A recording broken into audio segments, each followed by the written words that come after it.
അപ്പോൾ ഞാൻ പറഞ്ഞതെല്ലാം ഓർമ്മയുണ്ടല്ലോ?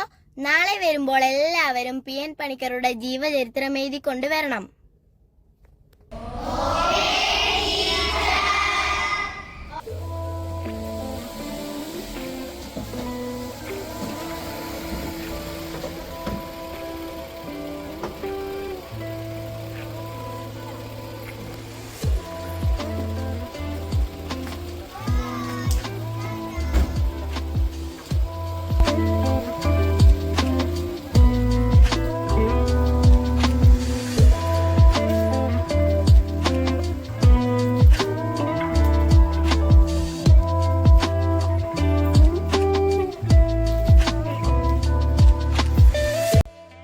എടി, എന്നാൽ ഞാൻ പോട്ടെ.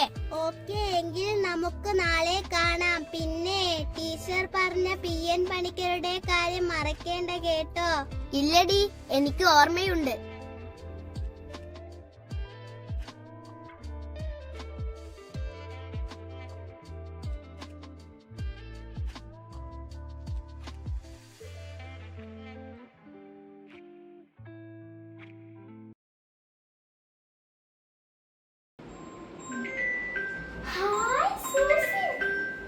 എടി സൂസൻ, നിന്നെ വിളിക്കാൻ ഞാൻ ഇപ്പോൾ ഫോൺ എടുത്തേ ഉള്ളടി. എടി, എന്താണെന്നോ, എന്റെ ഡാസിലറിന്റെ ലിപ്സ്റ്റിക് തീർന്നു പോയടി. അതുകൊണ്ട് ലാക്മിയുടെയും ഒരെണ്ണം ഓർഡർ ചെയ്തിട്ടുണ്ട്. Mummy, PN Panicker. എന്ത് PN പണിക്കറോ? അതേതാ ബ്രാൻഡ്? അയ്യോ മമ്മി, അതൊരു വ്യക്തിയാണ്. അദ്ദേഹത്തിന്റെ ജീവചരിത്രം എഴുതി വരാൻ ടീച്ചർ പറഞ്ഞിട്ടുണ്ട്. നീ ആ പേര് ഒന്നും കൂടി പറഞ്ഞേ. PN Panicker. Alexa, who is PN Panicker? Mummy, അലക്സയൊക്കെ വർക്ക് ചെയ്തിട്ട് 2 ദിവസമായി. മമ്മിക്ക് അറിയാവുന്ന കാര്യം പറയേ, ഞാൻ എഴുതി എടുത്തോളാം. പിന്നെ ഞാൻ ഇപ്പോൾ പറയും, നീ വേണം അച്ഛനോട് ചോദിച്ചു.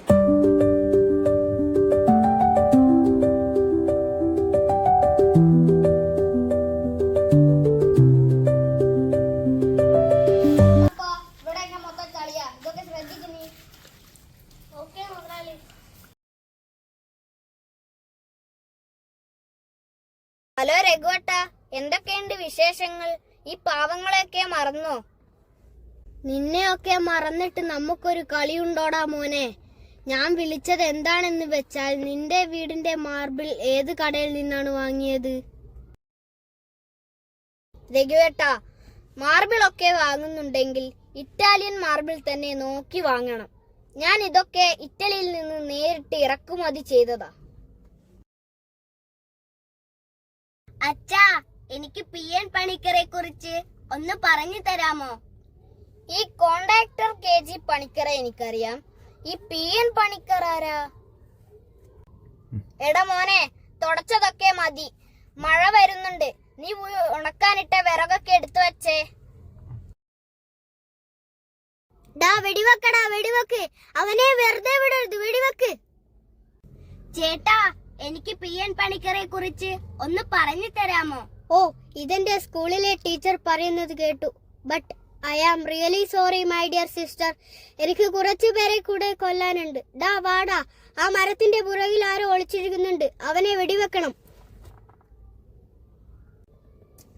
എന്താ എന്റെ സുന്ദരിയുടെ മുഖം വാടിയിരിക്കുന്നേ? മുത്തശ്ശി, എന്റെ ടീച്ചർ PN പണിക്കരെ കുറിച്ച് എഴുതി വരാൻ പറഞ്ഞിരുന്നു. ഇവിടെയുള്ള എല്ലാവരോടും ചോദിച്ചു. ആർക്കും അദ്ദേഹത്തെ കുറിച്ച് അറിയില്ല. എന്റെ സുന്ദരി എന്താ മുത്തശ്ശിയോട് ചോദിക്കാത്തത്? ഞാൻ കരുതി മുത്തശ്ശിക്ക് അറിയില്ലെന്നായിരുന്നു. എന്നാൽ മുത്തശ്ശിക്ക് എന്നെ സഹായിക്കാമോ? മോള് നമ്മുടെ ടൗണിലൊക്കെ പോകുന്ന സമയത്ത് വായനശാല കാണാറില്ലേ? അതുപോലുള്ള ധാരാളം വായനശാലകൾ കേരളത്തിലൂടെ നീളം സ്ഥാപിച്ച വ്യക്തിയാണ് PN പണിക്കർ. അപ്പോൾ ഈ വായനശാല എന്തിനാണ് മുത്തശ്ശി? മോളെ, ഇന്ന് കാണുന്നത് പോലെ വീഡിയോ, ഇന്റർനെറ്റോ മൊബൈൽ ഫോണോ അന്നില്ലല്ലോ. അതുകൊണ്ട് തന്നെ സാധാരണക്കാർക്ക് വിവരങ്ങൾ വായിച്ച് അറിയുക മാത്രമേ നിർത്തിയുള്ളൂ. എന്നാൽ അവർക്ക് പുസ്തകങ്ങൾ ഇല്ലല്ലോ. അങ്ങനെയിരിക്കുന്ന സാധാരണക്കാരന്റെ കയ്യിലേക്ക് പുസ്തകങ്ങൾ എത്തിച്ചു കൊടുത്ത് അവനെ വായിക്കാൻ ശീലിപ്പിച്ച മഹാനായ വ്യക്തിയുടെ പേരാണ് PN പണിക്കർ. മുത്തശ്ശി പറഞ്ഞത് ശരി തന്നെ. ഇന്നത്തെ കാലത്ത് വായനയുടെ പ്രാധാന്യം എന്താണ്? നമുക്ക് വിവരങ്ങൾ ടിവിയിലൂടെയും ഫോണിലൂടെയും വീഡിയോകൾ കണ്ട് മനസ്സിലാക്കിക്കൂടെ? പക്ഷേ മോളുടെ ബുദ്ധി കൂടി വളരണമെങ്കിൽ വായിച്ചാലേ പറ്റൂ. അതാണ് നമ്മുടെ കുഞ്ഞുണ്ണി മാഷ് പറഞ്ഞത്. വായിച്ചാലും വളരും, ഇല്ലെങ്കിലും വളരും.